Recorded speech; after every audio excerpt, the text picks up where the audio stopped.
Does everybody need to have a formalized education? Now, what I'm going to say is not very popular, especially in the world of academics. But no, not everyone needs to go down that traditional path.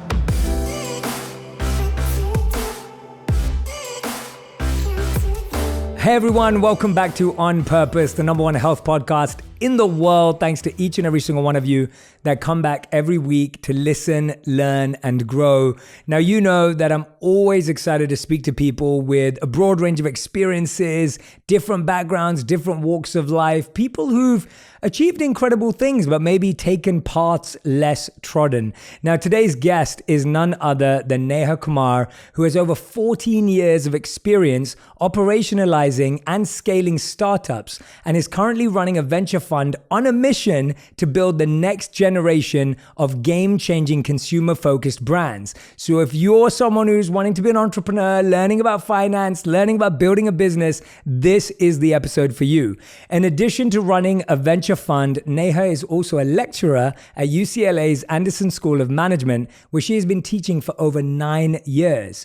Prior to launching her fund, Neha served as the COO and CFO of Create and Cultivate, which sold a majority stake to a private equity firm in 2020, and also led growth efforts at drinks.com.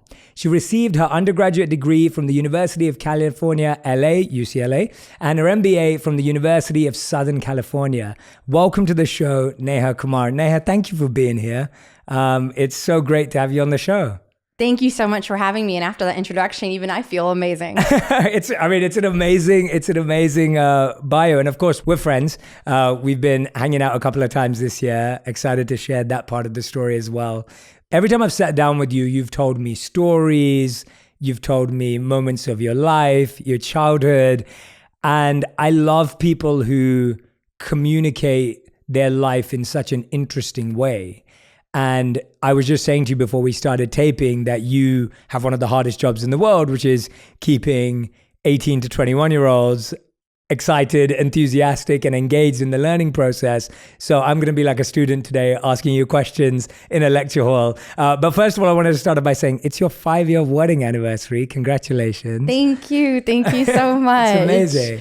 Yeah, it's been 5 years since we got married today, and we started dating when we were in business school, my husband and I, 15 years ago. Wow. That's pretty unbelievable. Thank That's you. amazing. Thank you. That's amazing. Actually, my husband got me the cutest gift this morning. Tell me about it. And so for 5 years, it's wood. And so my husband is in consulting and he would travel a lot before. He probably will start traveling a lot again. What he got me is a heart box. It's a wood box, but it has a heart on it. And it basically sends you messages. So you can look at it, it's plugged into the wall, and then the heart starts to spin, and that means somebody sent you a message, and they can do it from their phone. You open up the box, and there's a digital picture and a message in there. And so today before I came, this heart was spinning, and I looked at it, and I opened it, and I was like, wait, what is this? And it says, I am your rock. Today and always. Oh, wow. And there was a picture of our 2 kids. Is he traveling right now? No, he's here today, okay. But he wanted me to see it so that now when he travels, he can just send me messages and then the heart spins so I know a message is coming in. It is the cutest thing. My 6-year wedding anniversary just went like a couple of weeks ago, and Radhi said to me, she goes, and we haven't seen each other. She's in London, and her rule was, she was like, you're not allowed to send me anything. I don't want anything. I just want to see you. And then when I see you, then we can celebrate. So I wasn't allowed to send my wife anything because that was her order and her rule, because she knows that I usually go quite over the top. But that is a beautiful idea. I love that. Thank you. I can't wait to meet your husband. That's awesome. Yeah, I can't wait for you to meet him also. It's just been interesting, right? And it's a big deal for us, the 5-year, because we had a long road to getting married. It was a bit different from a cultural standpoint. My parents are traditionally Indian, as you know, and he's not. And my parents now love him. They absolutely love him. And we have 2 of the most beautiful, adorable children. I have a 1-year-old and a 3-year-old. And it's so amazing how when you really want, you can make things happen and make it all come together. It's beautiful. Yeah. Tell us a bit about that journey before we dive into the depths of your journey and each part of it. I want to hear a bit about what is that like, first of all, dating someone at business school, someone that your parents may not initially culturally accept, but then going on that journey to now being in a place where he's loved. You have this beautiful family together. Because I think for a lot of people listening, they may face elements of that in their journey, whatever that dysfunction or challenge may be. In business school, a lot of people made a joke and they said, women are just here to get their MRS, not just get their MBA. And I ended up dating someone in school, and it was really challenging, you know, getting married after all of that. And I always felt that I had to prove myself more, that I wasn't just here for that reason. And it was very interesting. And there is a unconscious bias that not only other people have, but we have on ourselves. And I don't know if years later, anybody was looking at me anything differently because I did marry somebody when I was in business school, from business school, but I looked at myself a little bit differently. And I felt like I need to work harder. I need to strive more to prove myself to myself. I wish I would have let a lot of that go, because we just get caught up in all these small, trivial things which aren't necessary. And it's, you know, pushing a boulder uphill to prove to ourselves that we're okay. And I wish I would have let that go. That's the first one. The second thing was going through it with my parents. And it was very, very hard, and it was very challenging. And there were a lot of times, Jason, my now husband's name, we broke up, got back together, broke up, got back together, because it was, am I letting my family down? Am I not doing things right? And in the end, it worked out.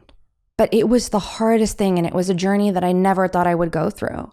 I remember when I got engaged, I took my ring home, I hid it in my wallet, my engagement ring, because I was scared, how am I going to tell my parents? It was the hardest time of my life. I'll never forget. It was around Thanksgiving. And again, in hindsight, it's 2020. It was going to work out. We're going to have the cutest kids. Everything is going to work. But going against the grain, whatever that might be in your life, while it seems really challenging, and while you might have different expectations put on by other people onto you, or you think that other people have on you, at the end of the day, you have to do what is authentic to you and what you think is important to you. And I know this might seem a little bit far-fetched, but I've recently been really reading and learning a lot about the concept of faith. And sometimes you just have to have faith. You have to have faith that it's going to work. You have to have faith that I can take a leap and it's going to happen. And that's very hard for somebody like me, who's a planner, accounting and finance background, right? So it was definitely a process, and it's great now. It's amazing. But Jay, it was really hard. This idea that women go to business school to get married, I mean, it's incredible to me to hear that that idea had seeped in to that place, because you're at this reputable school, you're getting this incredible qualification, and the fact that that's the rumor mill around this space. I mean, now when you're someone who's been so extremely successful in finance, as an entrepreneur, as a business person, tell me a bit about where that discrepancy began in your life, where you started to feel like you had to work harder, where you started to feel like people looked to you in a certain way, and what were the actual steps you took to keep confident, to keep focused, to keep driven on that journey? Because when I meet you today, one thing I do appreciate about you is that although you're a very powerful business person, I don't believe that you've lost the ability to have a compassionate heart, or the ability to connect, or the ability to be mindful and thoughtful. Like, it seems like those are very balanced for you. A lot of that compassion and empathy comes from what I had to go through. And it was really hard. And I'm so happy to see things changing so much in the world right now. It's great. But, you know, as a young girl, it is hard. I was always interested in accounting and finance. My dad is a financial planner. And so we grew up with him always wanting to tell and teach me and my younger sister about personal finance so we could be independent and we could do things. And I remember I was working in banking and I was in a credit training program. And I remember another guy saying to me, "Why are you doing this? You could just throw parties, be a party planner." And it was really hard for me to hear that. And it was a lot of moments like that that had me say, I'm going to work harder. I'm going to work smarter. I'm going to work stronger. I'm going to do what I have to do to excel. And we can look at a lot of those things and say they were bad, but in some way, shape, or form, I think everybody goes through something Whether you're a woman, whether you're a male, whether you're a person of color, whatever it is, you go through something. And we can either look at those things and we can let them beat us down. And sometimes I did, Jay. But we also can take those as an opportunity to push ourselves harder. And it all comes down to attitude of how we're going to view these things, how we're going to look at this. And again, I want to be clear, a lot of times they did beat me down and it was really tough.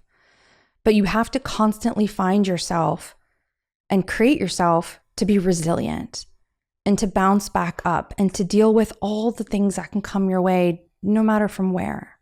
It's so difficult because you realize that there are challenges that everyone goes through, but when it's like a whole gender is treated a specific way, that is a much larger challenge. I saw this video a few years ago that I think summed it up brilliantly.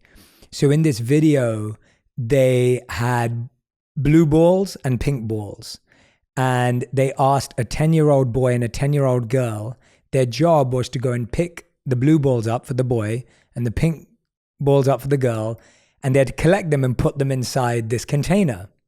So the boy ran off, he started picking up all the blue balls. It was the same amount as the pink balls. The girl ran out, they filled their containers up. They pretty much finished around the same time. And then they gave the boy this huge jar of sweets, and they gave the girl like 3/4 the jar of sweets. And the whole video was to show the gender pay gap and how men and women doing the same work are rewarded differently. Talk to me about how you've seen that in the industry. Like, did your friends who identified as women from business school, have they gone on to feel satisfied and accomplished in their careers, or are they noticing those discrepancies along the way as well? And for yourself and your path that you took too? I think what's really interesting is a lot of people talk about the pay gap and all of these things, which are there and they're apparent. But what I think a lot of times is missing is the type of careers that you see a lot of people go into. And the question would be why? So in business school, for example, the school that I went to, the majority of women went into marketing. We have different verticals. We have a marketing vertical, finance, etc. In the finance vertical, there were 3 women total. In the marketing vertical, I'd say like 90% of them were female. Now, certain industries pay more than other industries. That's the way of the world right now, right or wrong. That's kind of how that works right now, right? What I think is very important is taking the time to educate and allow for opportunities for women at younger ages, to show them that there's different things that they can do. So here's an interesting thing. When I was in junior high, we had an elective course we could choose, and you could either take home ec or wood shop. And Jay, I really wanted to take wood shop. Like, I really was excited to like cut these things and create things. I thought it was amazing. And all the girls were going to take home ec. And I remember asking my mom, like, what should I do? All the other girls are doing this. They're taking this class. And my dad jumped in and said, no, you do what you want. And I ended up taking wood shop. And I'm glad I did. But it's just so interesting that even when I was taking wood shop, I kept thinking, did I do the right thing? What are my friends doing in the other class? Am I being left out? So I had a lot of that was there. So I come back to, I think it's really important. We see a lot of things right now, like STEM programs that are created, or there's some great programs like Girls Who Code to teach women how to do these things at younger ages. And I think they're phenomenal. And I think we should continue to create more things like that in finance and accounting. One of the things I do on my own part is I also teach. And so I think that getting to people at younger ages, not to steer them in a certain direction, but basically to let them know that they're options and you get to choose what those options are, regardless of your male or female. You're someone obviously who's so well educated. You've gone to great schools, gone on to become an entrepreneur. I wonder, there's a lot of debate right now about the value of a college education and business school too. And what I'm fascinated by is 2 things again here, and you can answer them in any order you like. The first one is, do you see a genuine value and correlation between the education you got and the success you have today? That's the first question. And the second question is, if someone didn't have the opportunity to have the education that you've had, whether it was access, capability, interest at the time, whatever their reasoning may be, how do they today build up financial literacy, goal planning, understanding of their investments, understanding of how they manage their money? So my dad was an electrical engineer by education. He came here and he's now a financial planner. And I remember when I was in college, I thought I was pretty cheeky. And I said, Dad, I mean, did your education do anything for you? Like, why do I have to work so hard? You're doing something completely different. Yeah. And he said to me, he said, Neha, listen, my education gave me the framework from which I can have a way to think. And he said, I've been successful at my job because I had that education that I had. Now, after, having graduated a long time ago, I can say the same. I can say that my education in undergrad and grad school and everything that came between and around it has absolutely helped shape who I am and the success that I've had to date completely. Can you tell us how? Like what parts of it? I love what you said about your father saying that it gave him a framework of how to think. What did it do for you? Business school was a great one because what it did is it gave us a breadth of knowledge of how to look at companies. So now when I'm evaluating companies for the fund or back when I was in banking, it gave me a proper understanding of how to think and what to look at.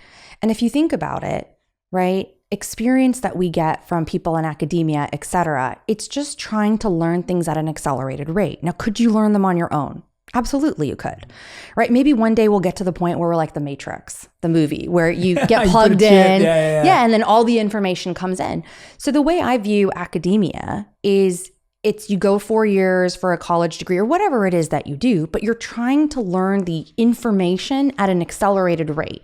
So instead of you having to try and learn and figure these things out, it takes a quicker time. Like I'll give you a quick example. You might already know this, right? But are dogs colorblind? Yes, dogs are colorblind, right? I told you that information. That took me a second to tell you. You might have known it. You might not have known it. Yeah. Now, if somebody had to go figure that out on their own, it's months and months of study and research to figure that out. So what education allows us to do is learn things at an accelerated rate. Having said that, your second part of your question, does everybody need to have a formalized education? Now, what I'm going to say is not very popular, especially in the world of academics. But no, not everyone needs to go down that traditional path. So if you think about it, back in the day, what really shifted education? The first thing was the printing blocks. Before you had to have a teacher, now you can have books. So information could be easily accessed through these textbooks instead of just from one person talking. Then later, if you think about it, online learning and education came up. So now you have that big shift over there. I think that there's multiple different ways that people can get access to education and information. And I think that the pandemic, it was already going to happen. The pandemic just accelerated that. And I think it's amazing. Yeah, it's just fascinating because when I think about my own education, I feel the same way. My high school was where it started. I went to a pretty rough and tough elementary school. The education was okay. I was surrounded by a group of people that didn't have the parenting structure that I did when my parents were really forcing me to study hard. I was one of probably 3 people that ended up going to a grammar school or a school that you had to take an exam to get into in England. My parents couldn't afford to send me to a private school, so a grammar school was the next best thing, where you got a private school education for free by passing an exam. And so that school is where everything changed for me, because all of a sudden I went from being like one of 3 people who was at the top to being literally like in the middle of a bunch of really smart people. It was almost trained to us in how to work hard, to how to compete, how to build. Now, not everyone liked that environment. A lot of people actually look back at their time there and go, I would never send my kid there. And that's why I think it's so interesting to think of people as so unique, right? What works for us doesn't work for everyone, which is what you just said, which is I completely agree with that maybe I'll have a child one day who wouldn't have flourished in the environment I flourished in, or who wouldn't have gravitated towards the teachers that I gravitated towards. And so for me, I look at my education as having a massive impact on me, because I value being really right-brained and creative, but having been given lots of logical, hardwired, structural thinking. And I think that where I am today is because I can toggle between those 2 things. And my education gave me the hardwired, logical, rational brain. But then I had teachers that allowed me to bring out my artistry and creativity, which is what I value myself for and what I love about myself. It is really interesting because I look back at education and go, actually, I learned a ton of stuff too. And I think the mistake we make is we look at our education and we go, I don't do that for work today. Mm-hmm. And that is probably true. I mean, it's definitely true for my life, but it's not what I do for work today. It's, well, what did I take and what did I collect and what did I grasp and what did I put into my toolkit that actually today makes me better at making decisions or makes me better at doing this or that. So yes, was my education directly correlated to my career? No. But were there skills and lessons and tools? And that's what I'm hearing you say as well. I think correct. We feel aligned on that. When you're teaching today, right? Like you're an academic now, you're a professor, you're teaching. What I find really interesting about that part of your life is how much of what you're teaching do you think, or do you encourage people to go out into the real world and practice? Because I know you have lots of interesting methods that you've shared with me before. Talk to me a bit about how you think teaching has transformed and how you're transforming teaching. Because a lot of people who are listening or watching, they may be coaches, they may have online schools. I know a lot of our audience are trainers who have studios or online apps and platforms and things like that. Yeah. How can they think deeper and differently about teaching in today's day and age? Get away from just the textbook or just the content in the textbook, and to really get the students the opportunity to understand how that connects to the world, whatever the topic is. So right now, one of the courses I'm actually teaching it right now is entrepreneurial accounting and finance. And what I do is every week when I start off class, I start off with a quote. It could be any quote from anyone. Recently, I had one from Napoleon Hill, and I won't quote it exactly right, but it was something about just get started. Mm-hmm. The tools will start to come into place once you get started. And I told the students in class, and this is the part is, so I start off with the quote and then I give them an action item every week at the beginning of the week. The action item for this specific quote was, during class, I want you to think of two things, any two things that you've been thinking about doing and you just haven't been doing. You've been dragging your feet. It could be a homework assignment. It could be that you need to talk to someone. It could be that you want to ask somebody out on a date or dinner, whatever it is. But I want you to think about it during class. And then I want you to write it down at the end of class. And then in the next week, I want you to get an action and I want you to do it. And so the reason I told them to do it during class is because if I gave them a day or 2 days, they're going to overthink it. There's already something there for them in their mind of, I need to do this. And I wanted that to come out right away and not overthink it. That's the first part.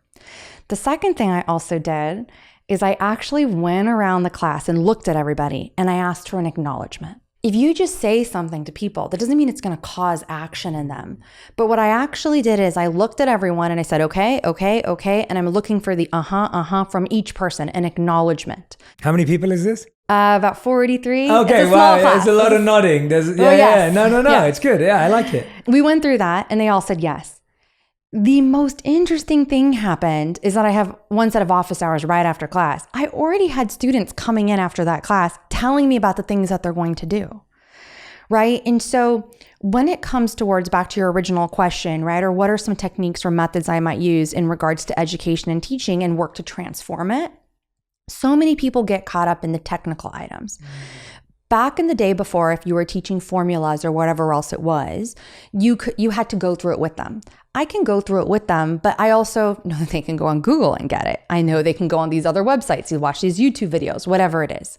I'll give it to them in class and we go through it, but I also want them to get real world application of how these concepts are applied, and so they get excited about it.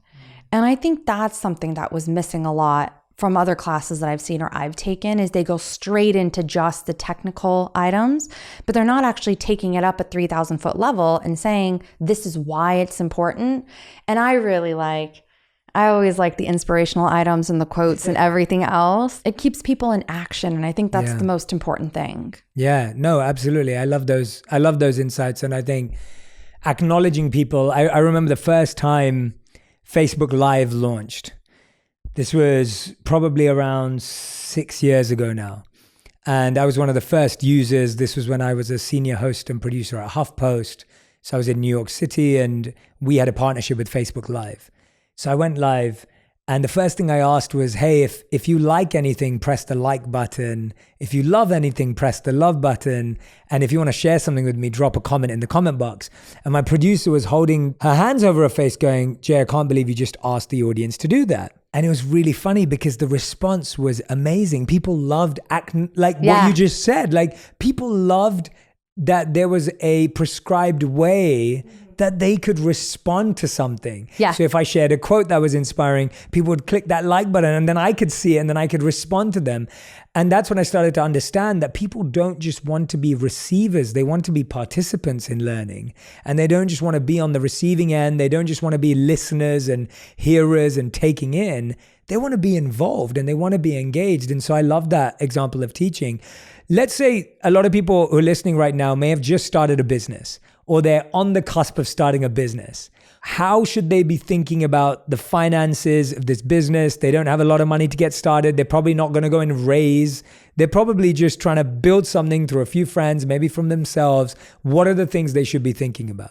I mean, that's a really great question. I could just say, take my class. Can they take your class? They can't. No, not everybody can. You're right. You're right. Yeah. But I would say, yes. Not yet. You want to be able to think strategically, right? And so you want to look at how much runway do I need to have to actually get the business started?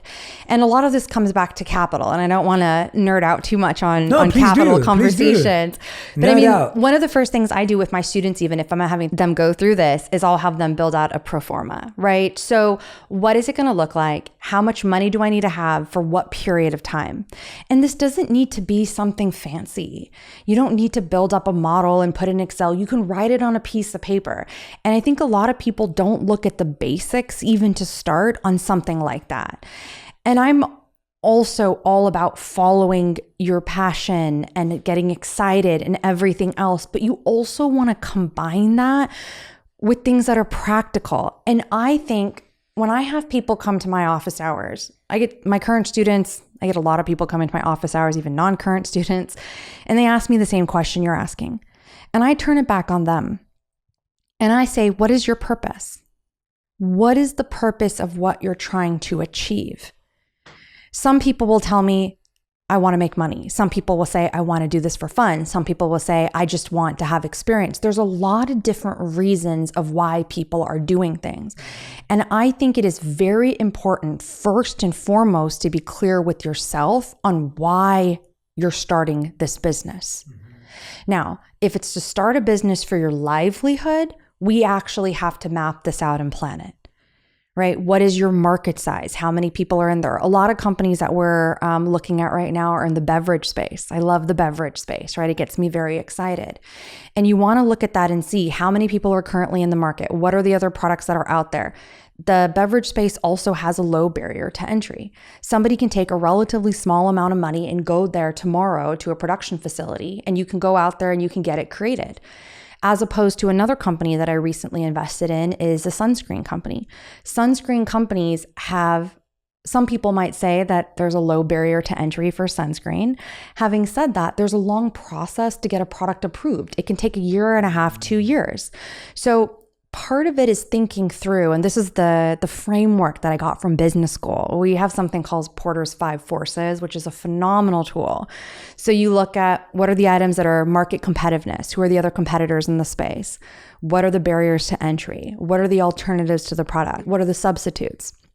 It's actually a model. I had a diagram and a whiteboard right now. I draw it up for you, right?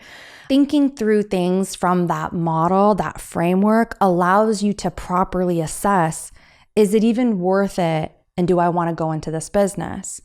And again, probably a non-popular opinion at this point in time, what I'm about to say, but everyone always says, just go out there and follow your passion, follow your dream. I get that. I do. But you also have to look at something that's, Absolutely. Is this a viable business? Absolutely. And how much time do you want to spend on it? I'm really happy you said that. I mean, when I started doing what I do today, I was working a full-time job, getting home from the full-time job, and then editing videos from 9 p.m. to 2 a.m., and then waking up, going to my full-time job, coming back and doing the same thing, and then doing this on the evenings and weekends. And therefore, it didn't need to make money. So for 2 years, me doing my passion didn't directly relate to money. Yeah. It didn't make me revenue. It didn't make any profit. It didn't pay my bills because I was paying my bills through a full-time job. And that to me was the healthiest way for me to start, because I was able to see what the options were and what opportunities came up. So while I was doing my full-time job, paying my bills, I didn't have to worry about anything. And actually using my evenings and weekends to build my passion led to that being my long-term business. And I don't think I could have done that if I would have quit my full-time job and tried to build my passion from scratch. I think there would have been quite a few years where, I would have been broke because there wasn't a way to monetize what I was doing. And so I love that you're encouraging people to not think about their passion in this romanticized way. Yeah. Because it's so easy to get romantic about your passion and your purpose and just believe that because you believe that everyone's going to believe and something's going to happen. And I often prefer that people either do what you're saying, where they actually have a plan, they're structured, they're thoughtful, or they're in two boats for a while. They have their job or their part-time job, and then they have this other thing that's going on, and that's a much safer place to be. I don't believe that every passion can be a business or should be a business.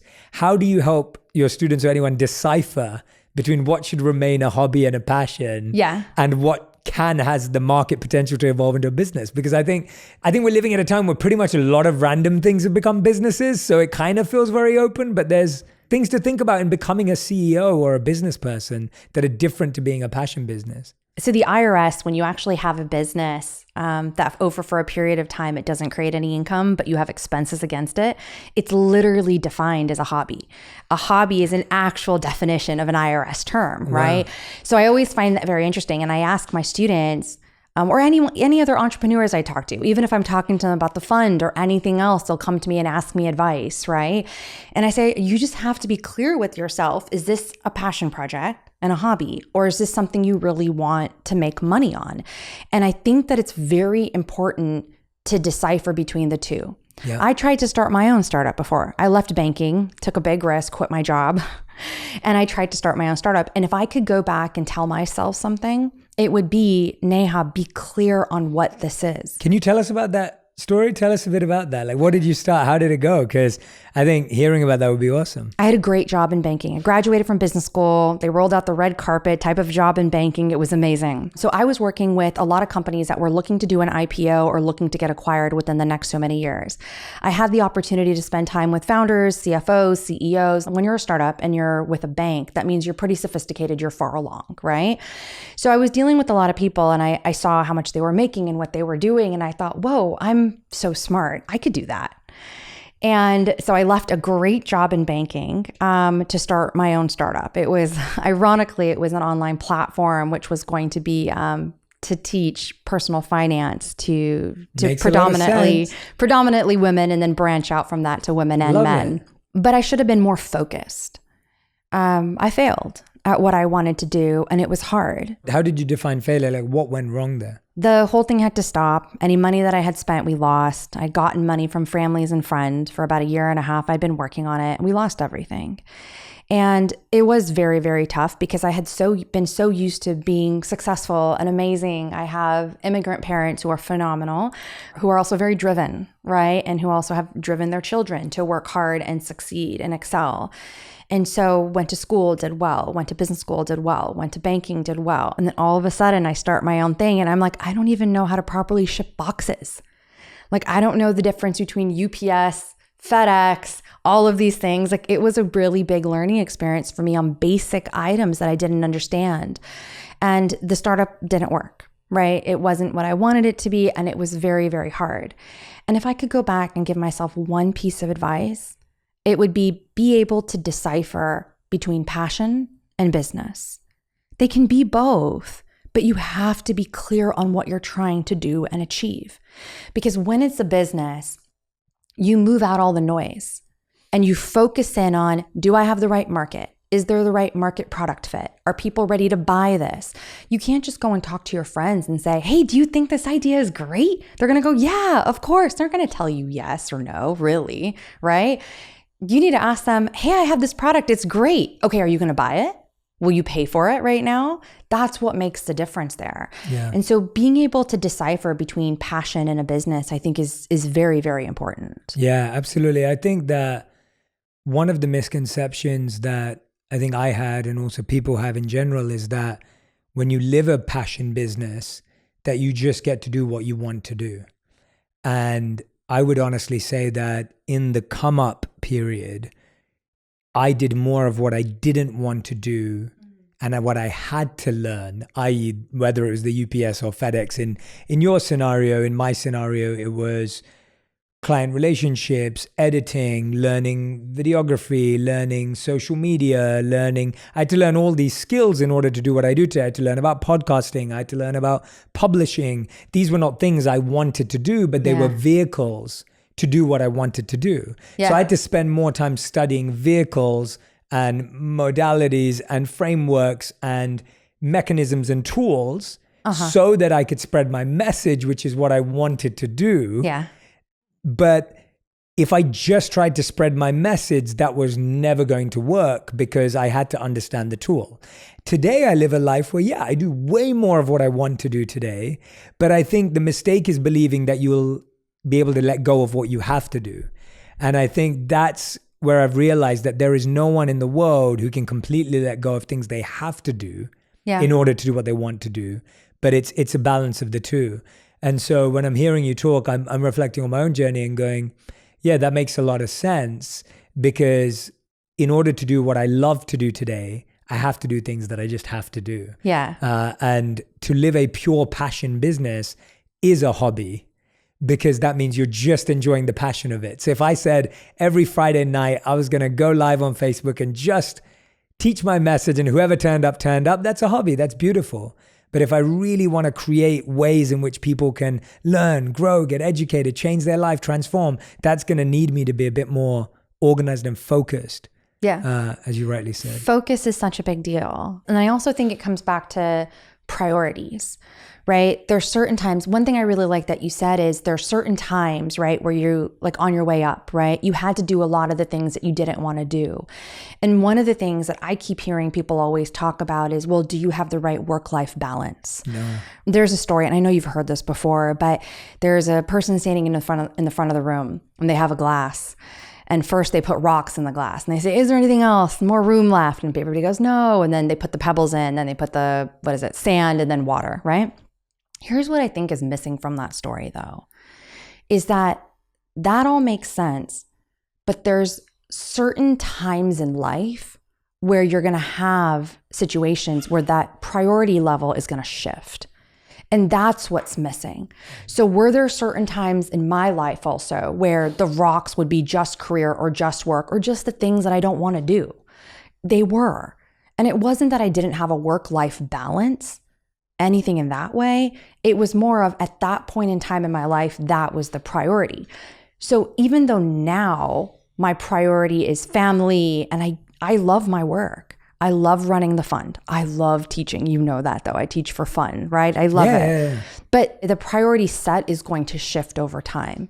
I'm so glad we're having such a real conversation about this, because I'm like loving this right now, because I completely agree with you.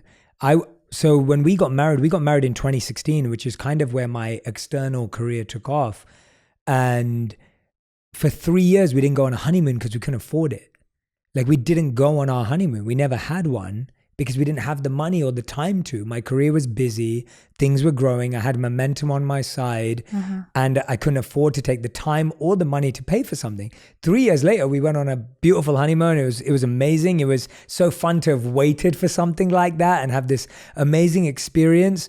And I look at those first 3 years and I go, I'm so happy that we lived the way we did. We lived in this 500 square foot apartment in New York City. You know, we ate, worked, and slept in the same areas because we didn't have any other space. And I have such good memories from that time. And I'm so grateful that the rocks became just hard work, networking, meetings, events, whatever it was. And my wife was doing the same for herself. I'm so happy that I allowed myself to do that for 3 years in order to have the life I have today. And I don't think there's a right or wrong way. And that's what I'm hearing from you too. It's about the hope that you have for the result you want. Yeah. Right? It's like everything's proportionate to what you want. And I don't think that we should have either romantic or unromantic views of what we want to have in life. We should just be clear that if this is where I want to be, this is what it's going to require. And yeah, I'm grateful for those memories. I'm grateful for those times. I look back and I'm so happy that, and even today, I was saying this to a friend today, I was like, I still haven't taken my foot off the gas today. Yeah. Because the people I look up to and admire and respect, they haven't taken the foot off the gas after 30 years of being at the top of their game. And I want longevity, right? I'm not looking for a flash in the pan, or I want longevity. I want to be doing this for the next 3-4 decades of my life, which requires a different level of planning and maturity as opposed to just going for quick wins. So I'm glad we're having this conversation, because I think it's a tough conversation to have. Yeah. But it is true. And again, I want to go back and say to people, like, it wasn't about not having work-life balance. It's that the term work-life balance means everything should be equal. Exactly. And I think equality is the issue, because equality doesn't actually mean balance. For example, 2 hours of time for myself a day could balance out 10 hours of work that day. Yes. I see you nodding and smiling. 100%. I was talking to my mom about it previously, and she's like, work-life balance, just because everybody always talks about that with motherhood and this and that. Like, I have 2 kids, right? If you literally think of balance, it's, if you think of like 2 weights on a side, you have 50 pounds of gold and another person who's 50 pounds, it's a balance, it's equal. It's never going to in life be that way. And I think the challenge that people have is they're calling it balance to begin with, when it should be priorities. When I was at drinks.com, a direct-to-consumer wine company, I probably was working 70 to 80 plus hours a week. Like, I remember looking at this and I'm going, I'm 80 plus hours a week. What that means is I'm working all day, come home, have dinner, and then I work again. And you do that 6 days a week. Now, is that good or bad? I don't know. But at that point in time, it was a priority in my life. I was married. My husband travels for work, as you know. And so he wasn't there, right? He was gone every single week. And so I loved what I was doing. And it was exciting to learn more and do things. And the more things I would say at work I can take on, they'll be like, you want to launch a new wine project over here? Go do this. You want to look at how some of these things run we were doing a wine program for Martha Stewart. You can do this, right? It was amazing, right? So I felt like whatever I wanted to take on, I could.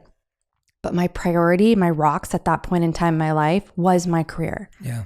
A lot of people look at priority lists that you have, right? So you have 10 priorities of things that I want in a job, or what I did, it was with a guy, right? How you're dating. And they look at it in a horizontal manner. Like, these are the list of all the things. I like to look at it in a vertical fashion. And then you have to put in order, right, the priorities. And you can quickly see, even if this is almost like playing with your subconscious, right? You yourself will start to see what are the priorities and what's the rank amongst them. Once you do that, then you can say, all right, at this point in time in my life, I'm going to focus on this. And later it's going to change. Later it's going to change. It's just like buying a house. I have so many friends right now who are in the market. It's a crazy market, right? Yeah, it's insane. Yeah. But everybody always says we want great location, good price, and a lot of space. We live in LA. I mean, come on now, right? Yeah. And then what I've noticed is that when they're with their partners, they're not on the same page. And so what I've been telling them, what my husband and I did is we both sat down and we created a vertical list.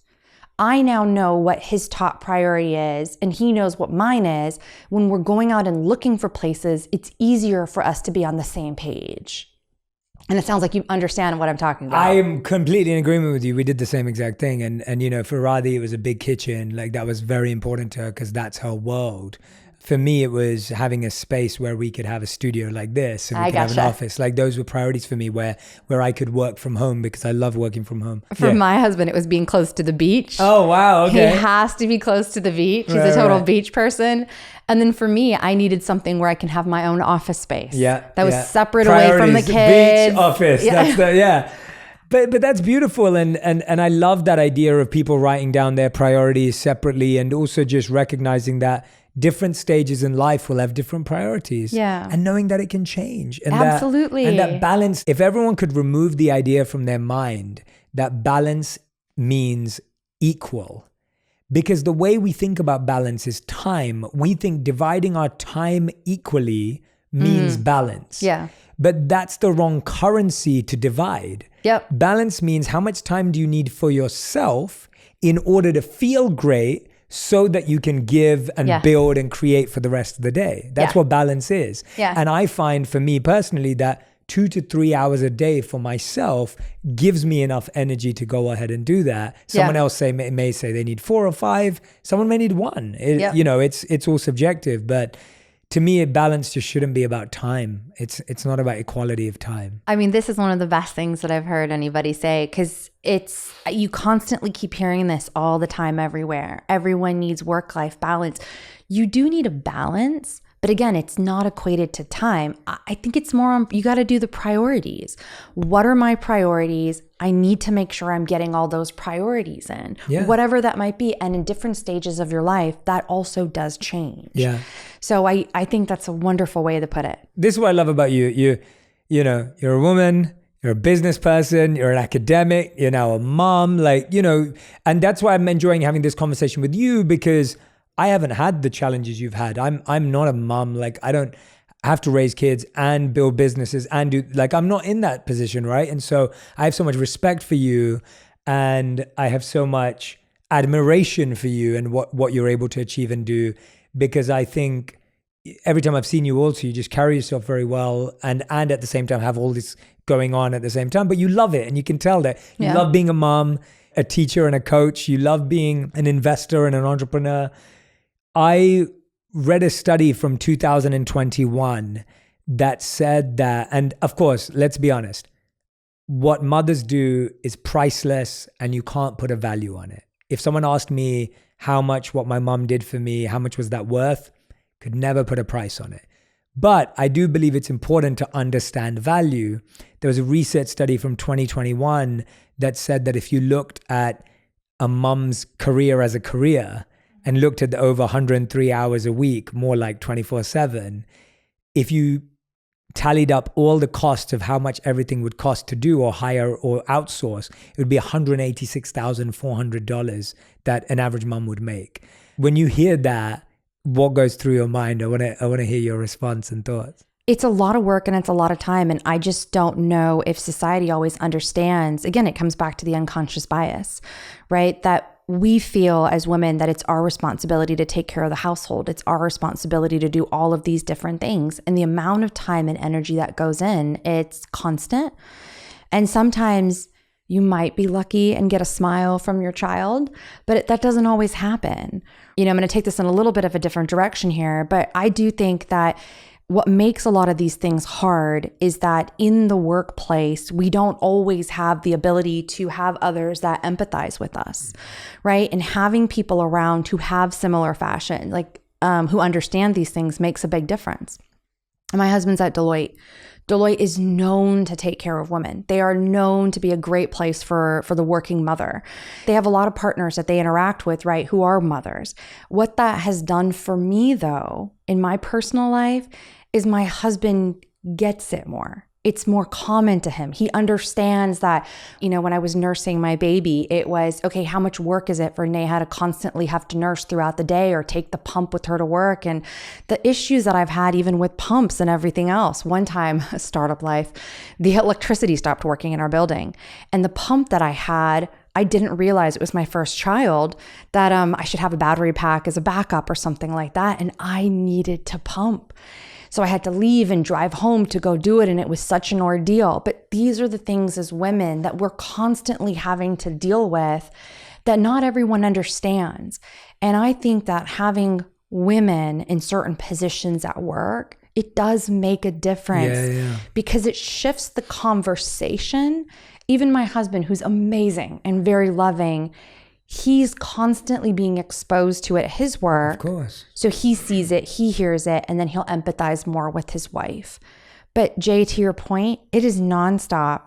It is 24/7. You never get a break. I think the only time I get a break, and I think I'm lucky about this one, is when I go to the bathroom. Yeah. But otherwise, if I'm at home, it's nonstop. Yeah, I remember my mom doing the same thing. My mom was the main breadwinner of the family. She used to cook for us, breakfast, lunch, and dinner, pack our lunch, send us to school. She'd drop me and my sister to different schools, pick us up, like the whole works, and help us with our homework and plan weekend activities. I mean, super mom, like just incredible. Yeah. And also I agree with what you said. So I grew up seeing my mom work really hard. And so that gave me a sense of empathy and compassion to how hard moms work. I have a younger sister who, when she gets married, I think about the same thing. I'm like, I can understand that, she can't be left to do it all on her own. And so, and I love what you said about the workplace. I worked at Accenture. Again, Accenture has incredible practices, especially in the UK, at least where I worked there, for moms, where women who'd go away on maternity leave, when they come back, they'd come back to the position they would have earned if they stayed at the company. Yeah. So it wouldn't be that, oh, you went off and became a mom, so you're going to start where you were. It's like, no, we trust that you've continued to grow and evolve. And now when you come in, you're going to take on that role. And I loved seeing that, because it was, why would someone get penalized for going off to do the most important job, to do the most important job in the world? How have you allowed yourself, and I'm really intrigued by this, and I'm asking this question on behalf of all my friends, people who ask me this question. I always say I need to ask a mom because I'm not qualified to answer this question. How do you deal with mom guilt in the idea that you are an ambitious business person who wants to do creative things, who loves what they do, and then you deal with the challenge that, but what if I miss that moment with my kid? Or what if I'm not a part of that moment of their growth? How have you dealt with that? Because I think that's the hardest thing that from when I speak to women today who are moms, they just say to me, Jay, I miss being able to be that person, but at the same time, I don't want to miss this moment with my kid. And that sounds like the hardest place. It is. And the way I look at this is life is not about either or. It's about finding a way to create an end. And it is very, very hard to make it work, Jay. It is. I mean, just being completely honest. There's no fairy dust, yeah. There isn't, right? But when we sold Create and Cultivate and we were going through the diligence process, I was pregnant with my daughter, Ava. Even now, when I look at the photos that we have online of, the announcement of the sale, I was 36 weeks pregnant in the photo. But I look at that and I go, Ava's in the photo with me, right? She's there in the announcement page. Yeah. It was really hard, right? Because I didn't take a day off for maternity leave. I had to work through the transaction and the sale. And somebody could look back at that and say, that was so hard. What was going on? When we had the closing call, it was online on Zoom for the sale. I was nursing my daughter at the time. So I had the camera off and everybody said, hey, we can hear Ava. We can do all this stuff. And somebody can look at that and say, and every mom has their own journey. For some people, it's good for them not to work and stay at home. For me, the type of person that I am, and I don't need to feel bad about it. I love working. I love being out there. And you know what I'm going to love doing? I'm going to love telling my daughter the story of how she was born and the village and the army of people that stepped in to come and help me out so that I could get through the transaction. I felt like I had my baby strapped to my back and I'm going out there and I'm doing all these great things. And the fact that I was able to get and be a part of getting a company sold that focused on live events during a global pandemic, while pregnant, I will always have that. And I get to tell my daughter, Jay, what I did when I was having her and what she can be able to go and do in the world.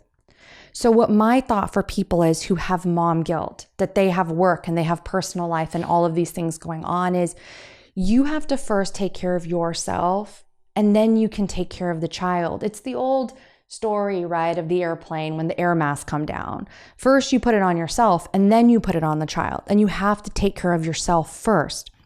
And this comes back to self-care, mental health, everything else. If you don't take care of yourself first, you can't be the best mom. After my first child, I dealt with severe postpartum, and it was very, very hard. I went back to work very early. I started a new job, this job at Create and Cultivate. And I remember thinking, I have to push through this. I'm not a good mom. I'm not great if I can't make this work for my child. What's wrong with me? I thought all these things. I started working when my son was 7 weeks old.